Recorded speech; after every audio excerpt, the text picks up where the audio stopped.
जय श्री कृष्णा। जय गोगा जी महाराज की जय। आज हम गोगा चरित्र के इतिहास भादो मास में 7वें दिन हम सुनते हैं रानी बाछल अपने सासू से 12 महीनों का बखान कर रही है कि सासू माँ 12 महीने बीत गए ने को है तो मैं क्या करूं। बैसाख सासू जी आया बस अखमास, जल के जिगर हो गया पड़ गई मेरे बदन पर खाक। हड्डी गई धुन खाए के रो रो हाथों को मैं मलती, अपने पिया के गम में गलती। सासू 12 महीने गए बीत, गर्मी और शीत रहा नित झुरना, जेठ मुझ दुख भरना। जेठ में करूं जेठ की लाज, जाऊं नहीं भाज। न आया न आज भी प्रीतम प्यारे, पड़े बेतौरड़े धूप, हुआ दिल न्यारा अब मेरी उम्र हुए स्याने। रुत के पक्के फल बैराग के, आरे 12 मास हुए, आखिर बैठी एक नाम पर साकर, दर्शन की जो बालम आकर, मेरे सारे दोस्त बुलाए के। बवरी जेठ माँ सुख देवा, कर तू गुरु गो रखी सेवा, तेरा पार लगा दे खेवा, क्यों तू नायक लोग हंसावती। मतना अब रोवे बड़ भागन, नाजुक गोरी बहु सुहागन, कर दे सोच फिकर का त्यागन, जीवन काए क्यों छिजावती। बहु गुरु गो रख के गुन गाना, कासिद के हाथ भेजो परवाना, उसमें लिख दे जिगरी ताना, पढ़ते ही आवे जेवर राना, क्यों न उसे खत भिजवावती। बाछल सोच करे मैं ज्यादा, मत ना लग जाए कोई ब्यादा, मेरी बहुवल का मन आधा व मन ही मन घबरावती। आया मास लोद का, सासू जी पूर्ण हो गए काम, मेरी रटना 8वां याम, मुझको लीजो आप निभाए के। कासिद ढूंढे प्रीतम प्यारे, गुरु गोरखनाथ ने सुगन दिया रे, जल्दी आवे महल मजारे, रानी बाछल के पोवारे, कृपा करो द्वारका वारे, अब मैं सोऊंगी गले लगाए के। बोलो अटल छत्र की जय। 12 मासा समाप्त हुआ। रानी बाछल रात दिन चिंता में सूखने लगी कि मैं दुनिया को मुंह दिखाने के काबिल न रहूंगी। पतिदेव अब तक नहीं आए हैं। रानी बाछल भयभीत तो सोचने लगी, कहीं महारानी कुंती जैसा ही तो मेरा हाल नहीं होगा, जिसे सूर्य देव के वरदान के कारण कुंवारेपन में ही लड़का हो गया, और जो अधिरथ नामक सारथी द्वारा पाला गया और दानवीर कर्ण के नाम से मशहूर हुआ। वह जमाना और था, समय की समाज प्रथा जुदा थी कि समय अब और है। भक्तों, महारानी बाछल बड़ी परेशान थी और उसकी बहन काछल अपने कपड़ जाल को किस तरह पूरी कराऊं सीताक में रहती थी। उसकी नंद छबिलदे अपने ससुराल से अपने पियर आई, अपने पिता राजा उमा सिंह को प्रणाम कर अपनी माता रामकौर से गले मिली। छबिलदे की रोने की आवाज़ सुनकर काछल भी अपने कमरे से आकर नंद के पैर छूकर उससे गले मिली। गले मिलने के बाद ससुराल की राजी खुशी पूछते हुए छबिलदे को अपने कमरे में ले गई। छबिलदे ने पूछा, बड़ी भाभी नहीं दिखाई पड़ी, क्या अपने पियर गई हुई है? इतना सुन कप्तान काछल मन ही मन बड़ी प्रश्न हुई कि बाछल अब या तो मरवा दी जाएगी या उसका गर्भ गिरवा दिया जाएगा। वह मुंह तो दिखाने लायक रहेगी नहीं। मुमकिन है शर्म के मारे किसी तालाब, पोखर, कुएं आदि में डूबकर अपनी हत्या कर लेगी। फिर छबिलदे से हाथ जोड़कर उसके कान से मुंह लगाकर धीरे से बोलने लगी, नंद रानी, बड़ी वैसी बात है, मेरा नाम न आने पाए। बाछल बहन चिंता के मारे अपने कमरे में पड़ी रहती है। लज्जा के कारण किसी को अपना मुंह दिखाने में भय मानती है। किसी साधु सन्यासी से मुंह काला करवा बैठी है। ये ठीक है, उसी की तरह गुरु गोरखनाथ ने हमें भी पुत्रवती होने का वरदान दिया, मगर बगैर अपने पुरुष के तो गर्भ रहता नहीं है। नंद रानी, दोनों कुलों की नाक कट गई। मेरी आपसे प्रार्थना है, किसी से इस बात का जिक्र न आवे, मेरा नाम तो आने नहीं पावे। मैंने तुम्हें अपना समझ कर सब कुछ बता दिया है, मेरा मुँह काला न करवा देना। हम दोनों सगी बहनों का मामला है। अपनी छोटी बावज काछल की बात सुनकर छबीली जल भून कर लाल पीली हो गई और काछल से बोली, अगर भाभी तुम्हारी बात सच निकली तो मैं बाछल भाभी को जड़ से ख़त्म कर दूंगी। ये हमारी नाक काट कर जिंदा नहीं रह सकती। मेरा नाम भी छबीली है। इसे ज़मीन में गड़वा कर कुत्तों को इसका मांस खिलाकर ही दम लूँगी। बिना भैया के गर्भ का कौन काम।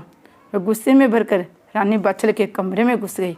रानी बाछल की चुनरी को झटका मार सोती हुई को जगा दिया। अपनी नंद छबिलदे को उसकी त्योती को देखकर रानी बाछल चिंतामग्न हो गई और अपने मन को चिंता पर काबू पा छबीली के पैर छूकर बोली, ननंद रानी कब आई? सो मैं सो रही थी, मुझे पता ही न चला। रानी बाछल पूरी बात कह भी न पाई कि छबीली ने उसे जोर से धक्का मारकर अपने पैर की एक लात लगाई और बोली, पीछे हट पापिन, तुझे पैर छूने का क्या अधिकार है। दोनों कुलों की नाक काट कर संत महंतों के साथ मुंह काला करके डायन पेट फुलाए कैसे सुंदर लगती है, अभी तेरा इलाज करवाती हूँ। इस तरह रानी बाछल को धमकाकर सीधी राजा उमा सिंह अपने पिता के पास पहुँचती है और बोलती है, पिताजी, मेरे पीछे तुम्हारे और माता जी के होते हुए कयामत बरपा गई और तुम्हें कुछ पता ही नहीं चला। राजा उमा सिंह अपनी बेटी की बात सुनकर बड़े गमगीन होकर बोलते हैं, साफ साफ कहो बेटी, ऐसी क्या बात है।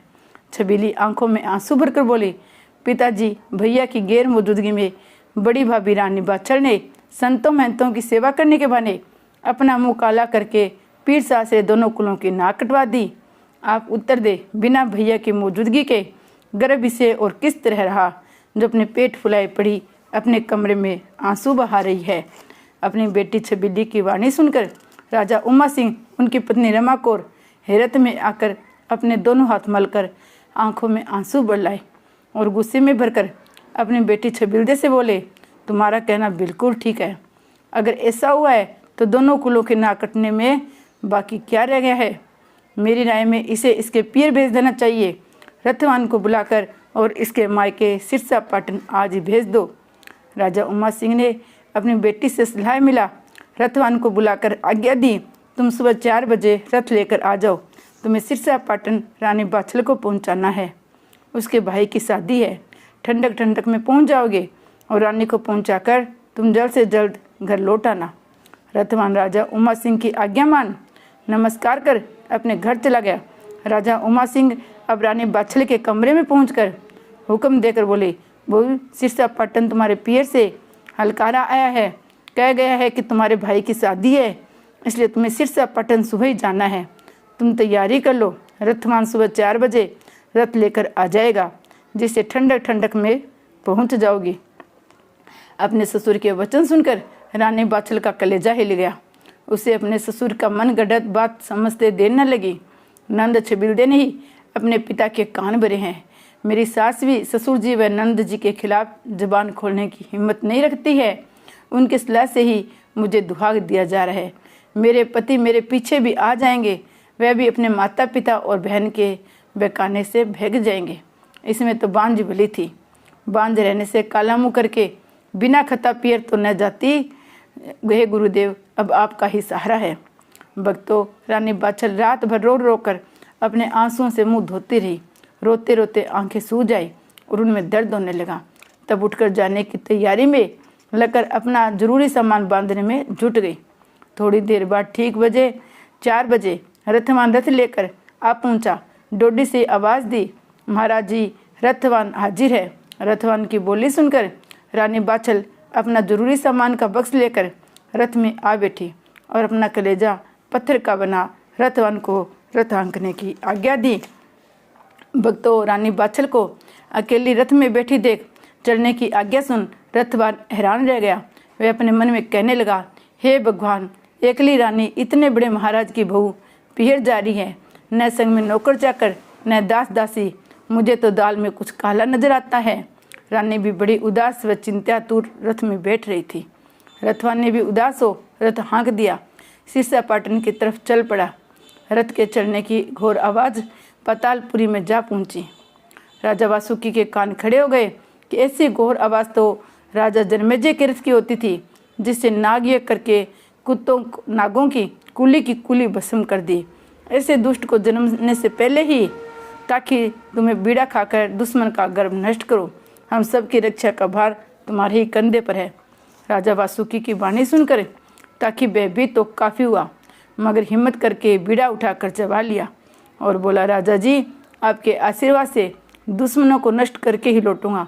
इतना कहकर ताकि नाग अपने नागिन को साथ ले उड़कर उसी जंगल में जा पहुंचा जहाँ रानी बाछल एक बड़े पेड़ के नीचे रथ में लेटी सो रही थी।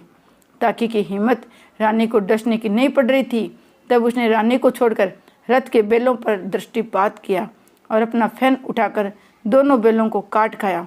पास ही बम्मी में घुसकर बैठ गया। जब रामू रथवान की नींद खुली तो उठकर बैलों के पास गया। बैल रथ में जोड़कर चलना चाहिए, मगर बैल को तो ताकि नाक के काटते ही मर गए थे। उनके मुंह से ढेरों झाग निकलते हुए धरती पर पड़ रहे थे। उसने अपने मन में समझ लिया, इन्हें सांप ने काटा है, उसी के काटने से वो दोनों मर गए हैं। रथवानों से बैलों की हालत न देखी गई। वह हिड़की भरकर रोने लगा। ताकि नाग तो ताक में था ही, उसने बम्मी में से निकलकर रथवान को भी डस लिया। वह भी नाग को डसता देख मूर्छित तो चारों खाने चित जमीन पर गिर गया। उसके गिरने की आवाज़ सुनकर रानी बाछल के गर्भ में ही गोगावी ने सारी घटना समझ ली। इधर ताखी नाग रथवान को गिरा रानी बाछल को काटने के लिए रथ की तरफ लपका। उधर गोगावीर भी ताक में था। जट गर्भ से निकलकर अपनी माया फैला दी और ताखी की गर्दन धर दबाई और कहा, पाजी या तो तीनों को जिंदा करो वरना तुझे जान से मारकर पक्की नींद सुला दूंगा। तूने बेचारे रथवान को बिना बात के डसा। इसका मरना सुनकर इसके बाल बच्चे मुझे तुझे दोनों को जी भरकर कोसेंगे या नहीं। इतनी बात सुनकर गोगावीर की ताकि नागिन ने जान लिया, ये मेरे पिया को जिंदा न छोड़ेगा। वह हाथ जोड़कर बोली, राजकुमार आप इनकी खता माफ़ कर दो, मैं इनसे अभी तीनों को जिंदा करवा दूंगी। नागिन की बात सुनकर गोगावीर को दया आ गई और ताखी को छोड़कर गर्भ के अंदर चला गया। भक्तों, नागिन के कहने से ताखी ने रथवान में दोनों बैलों के जख्म में से जहर चूसकर तीनों को जीवित कर दिया। रथवान ने बैल जोड़कर रथ हाँक दिए। ताकि नाग ने रथवान में बैल जिंदा तो कर दिए, पर अपने मन में सोचने लगा, मैं राजा वासुकी के सामने कौन मुँह लेकर जाऊँगा। मुझे बीड़ा नहीं खाना चाहिए था, खाया है तो प्रण पूरा करूँगा। बगैरती की जिंदगी में तो मरना ही बेहतर है। ऐसा अपने मन में विचार कर ताकि उड़कर फिर रथ के पहिए पर चढ़ गया। उसी के पीछे नागिन भी उड़कर जा पहुंची। जाहिरवीर ने गर्भ में ही से अपनी माया फैलाई। ताकि नाग को पहिए पर ही चिपका दिया, न उसे आगे सरका जावे न पीछे। अपने पति की दुर्दशा देख नागिन हाथ जोड़कर बोली, रानी जी मेरे बालम को छोड़ दो, इनकी कोई खता नहीं है। किसी भूत प्रेत ने माया फैलाकर इनका मत हर लिया है। मैं जब तक जीऊँगी आपके एहसान को न भूलूंगी। नागिन के वचन सुनकर रानी बाछल कहने लगी, तेरी खुशामदी से मेरा जी पिघल गया है। तेरे पति की करतूत जिंदा रहने के काबिल नहीं है। तू ही बता, मैं दुखियारे अपने दुख से दुखी पिता के घर जा रही थी और तेरे प्रीतम ने बेचारे रथवान और बैलों को डस लिया, फिर भी उसे सब्र न आया। अब मुझे डसने के वास्ते इतनी दूर हमारे रथ का पीछा करके पहिए पर आ चिपटा है। ये तो गुरु गोरखनाथ जी की कृपा है। उनकी माया से बेलवान व रथवान जिंदा हो गए, वरना बेलवान व रथवान के बगैर हम भी जंगल में भटक कर मर जाते। नागिन दोनों हाथ जोड़कर बोली, रानी आप भी स्त्री है और मैं भी स्त्री हूँ। आप तो जानती है विधवा नारी का जीवन कितना कष्टदायी होता है, इसलिए आपसे प्रार्थना है महारानी जी मुझे रंडापे का दुख न देखने दो। मैं आपसे वादा करती हूँ कि मैं और मेरा प्रीतम दोनों आपके ताबेदार रहेंगे। जो भी काम आपके कुटुंब का होगा मेरे आंखों से हुक्म मिलते ही सिर के बल पूरा करेंगे। रानी बाछल से नागिन का विलाप देखा न गया। उन्होंने गुरु गोरखनाथ को याद किया। गोगावीर ने गर्भ से ही अपनी माया समेट ली और ताकि नाग आसमान को उड़ गया। पीछे पीछे नागिन भी उड़ गई। रथवान ने रथ हाँक दिया। बैल भागने लगे। रात दिन की मंजिल करके सिरसा पाटन नगर में जा पहुँचे। रानी बाछल रथ से उतरकर अपनी माता के महल में पहुँच गई। रानी बाछल अपनी माँ से गले मिलकर खूब रोई।